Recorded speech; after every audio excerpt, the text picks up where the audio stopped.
안녕하세요 여러분, 반갑습니다. 2021학년도 대학 수학능력시험 6월 모의평가 생명과학 1의 해설을 맡은 박소연입니다. 드디어 2015 교육과정, 새롭게 바뀐 교육과정의 첫 번째 평가원 모의고사가 치러졌습니다. 선생님도 굉장히 손꼽아서 기다렸던 날이고요. 아마 전국에 있는 수험생들도 이 6월 모의평가라는 게 굉장히 두려우면서도 도대체 어떻게 나올까 굉장히 궁금해하면서 이런 이중적인 감정을 가지고 기다렸을 텐데, 오늘 그 결과를 보니까 여러분들의 예상과 맞아떨어졌을지, 앞으로의 방향이 좀 눈에 보이는지가 궁금합니다.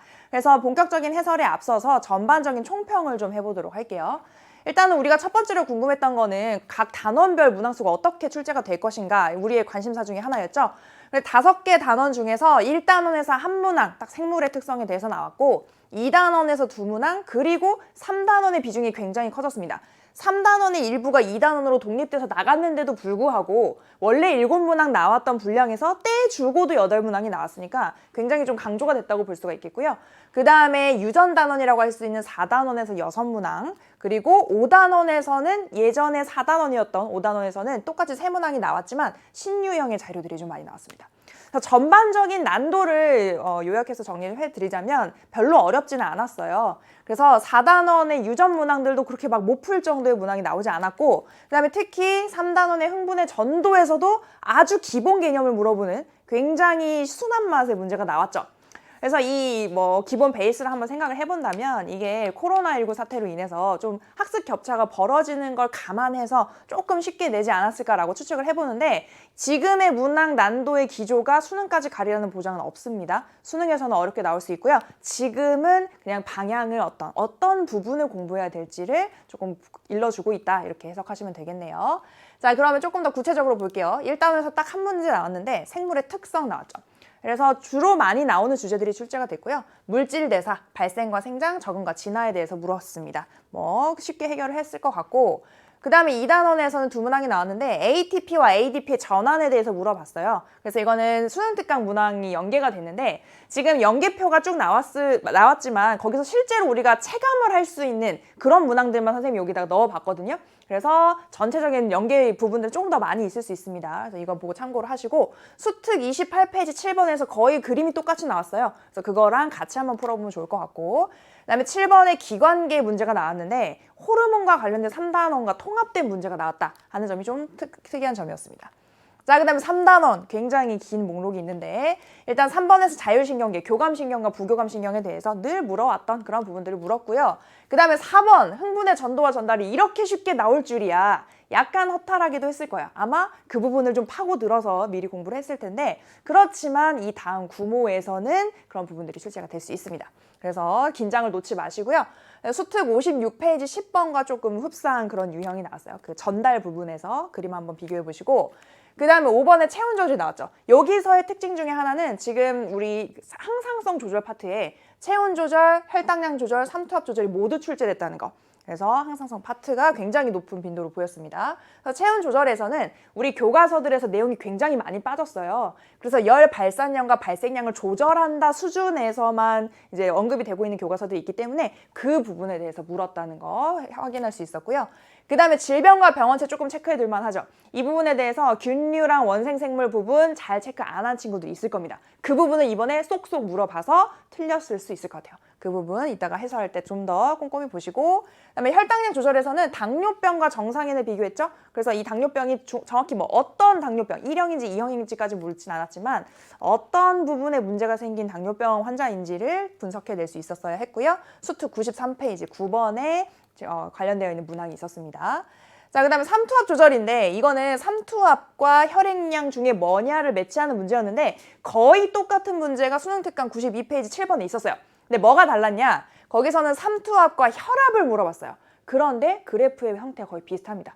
그래서 혈압일 때랑 혈액량일 때는 거의 느낌이 똑같이 가거든요. 그래서 어떻게 해석하면 좋은지 두 개를 좀 비교해보면 참 좋을 것 같고, 그 다음에 근수축 문제가 선생님한테 강의를 들었던 친구들은 알겠지만 근수축을 절반 유형이랑 양쪽 유형을 나눠서 어떻게 길이 변화 일어나는지 빨리빨리 찾는 연습을 해왔어요. 그런데 절반 유형과 양쪽 유형을 결합한 어떤 거는 절반으로 묻고 어떤 거는 양쪽으로 묻는 문항이 나왔거든요. 그래서 그거를 어떻게 찾아낼 것인가에 대해서 좀 고민하시면 되겠습니다. 자, 그 다음에 방어작용에서는 이번에 뭐 혈액형이라든지 어려운 그런 실험이 나오지 않고 림프구의 특성에 대해서 묻는 비교적 간단한 문항이 출제가 됐다. 이렇게 보시면 되겠습니다. 굉장히 다채롭게 나왔죠. 자, 그 다음에 4단원에서는 세포와 염색체, 뭐 늘 물어봤다, 뭐 핵상 물어보고 하는 문제가 있었고, 세포주기 굉장히 쉽게 나왔고요. 그 다음에 단일 인자 유전과 다인자 유전을 짬뽕해 놓은 문제가 나왔는데, 아마 이 문제가 우리에게 많은 부분 방향성을 제시해주고 있습니다.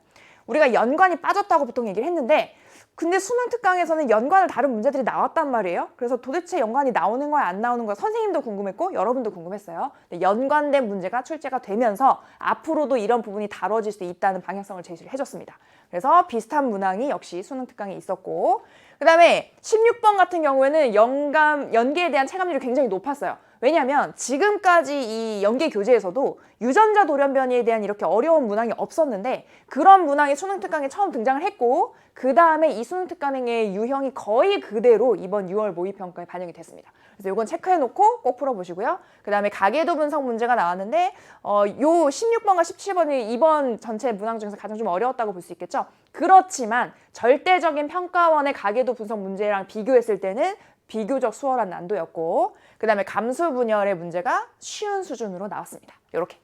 그 다음에 5단원은 지금 우점종에 대해서 나왔잖아요. 지금까지도 이 방영구법으로 문제가 출제가 된 적이 있었지만 뭐 상대 빈도를 계산하는 방법을 알려준다든지 그냥 뭐 밀도의 변화 정도 물어본다든지 굉장히 간단하게 물어봤었는데, 이번에는 아예 중요치라는 값 자체를 전체적으로 계산을 해야 풀 수 있도록 풀세트로 나왔습니다. 그래서 그런 부분에서 조금 특이하다고 볼 수 있었고요. 관련된 문제가 수능 특강 181페이지 16번에 있었습니다.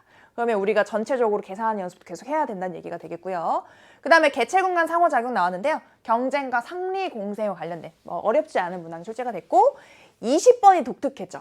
생존곡선이 잘 나오지 않아요. 그런데 생존곡선이라고 볼 수 있는 어떤 그 자료가 출제가 됐고, 그리고 그 내용도 굉장히 독특합니다. 우리가 알고 있는 상식과는 조금 벗어난, 그리고 거기에서 변인에 대해서 물으면서 1단원의 연역적 탐구 과정에 변인이라는 내용과 통합되어 있는 그런 단원 통합적 문제가 나왔다. 그래서 이런 부분들 우리가 앞으로 어디에 신경 쓸지를 잘 알려주는 지표가 될 수 있을 것 같습니다. 자, 문항에 대한 정리 이 정도 하고요. 이제 우리가 앞으로 어떻게 나아가야 될지가 여러분들이 궁금한 부분이겠죠? 선생님이 현재, 과거, 미래로 나누어서 좀 간단히 얘기를 해드릴게요. 현재부터 보겠습니다. 자, 아마 이 시험을 보기 전에 여러분들이 하고 있던 공부가 있을 거예요. 수능 개념을 보고 있던 친구들도 있고, 수능 특강을 보고 있던 친구, 뭐 기출문제 풀고 있던 친구, 수능 완성이 오픈된 걸 알고 수능 완성이 들어갔던 친구도 있을 겁니다. 그런데 내가 시험을 보고 나니까 왠지 내가 수능 개념을 보고 있었는데 지금 수능 개념 보면 안 될 것 같아. 뭔가 불안하고 막 그런 심리적으로 그럴 수 있거든요. 그런데 여기 보면 조급함은 우리 수험 생활의 가장 큰 적입니다. 그러니까 지금 내가 좀 6월이면 늦은 것 같은데 하지 마시고요. 이미 우리에게는 앞으로 6개월이라는 시간이 남았습니다. 충분하거든요. 그러니까 일단은 하던 공부부터 마무리하자. 그게 제일 중요한 포인트 중에 하나겠고, 그 다음에 과거. 자, 그럼 우리가 6월 모의평가를 봤는데 분명 좀 아쉬운 부분들이 있을 거예요. 내가 시간이 부족해서 다 못 풀었다든지, 아니면 공부가 된 줄 알았던 부분에서 약간 표현이 바뀌니까 틀렸다든지, 그런 내가 아쉬운 부분들을 지금 찾아내셔야 돼요. 그래서 내가 과거에 잘못된 부분들이 뭔지를 짚어내고 그걸 고쳐 나가야 됩니다. 그래서 공부 방향, 그 다음에 습관, 내가 어떤 부분에서 내가 하고 싶은 공부만 골라 하지 않았는가, 내가 어려웠던 부분들을 그냥 눈 감고 지나가지 않았는가, 그런 거를 냉철하게 판단을 하시고요. 그걸 계속해서 이끌어 나간다면, 그대로 똑같이 하게 된다면 수능에서도 이번 점수랑 같은 점수 받을 수밖에 없겠죠. 그래서 우리 6월 모의평가가 수능 점수다라고 하는 사람들도 있지만 분명 거기서 자기의 나쁜 점들을 고쳐 나간다면 충분히 끌어올릴 수 있는 가능성이 있습니다. 포기하지 마시고 제발 고치세요. 부족한 부분들. 그게 과거에 대한 반성, 그다음에 앞으로 미래. 자, 6월 모의평가의 등급이 이제 대략 나오겠죠. 작년보다 문제가 쉬웠기 때문에 여러분들이 이제 생각한 등급이 안 나올 수가 있는데, 만약에 6등급에서 9등급이다. 우리는 개념부터 다시 밟아야 됩니다. 수능 특강보다도 수능 개념을 추천해요. 이 친구들한테는. 그 다음에 4, 5등급의 친구들은 한 번 보긴 봤는데 어려운 부분들은 건너뛰고 내가 눈 감고 지나가고 이런 부분이 분명히 있었을 거예요. 그래서 그런 취약한 단원을 이제는 버리면 안 되고 집중적으로 공부해 나가시기 바랍니다. 수능 특강을 통해서 열심히 문제 풀면서 정리해야 되고 지금 수능 완성 나왔으니까 빨리 수능 특강 마무리하고 넘어오세요.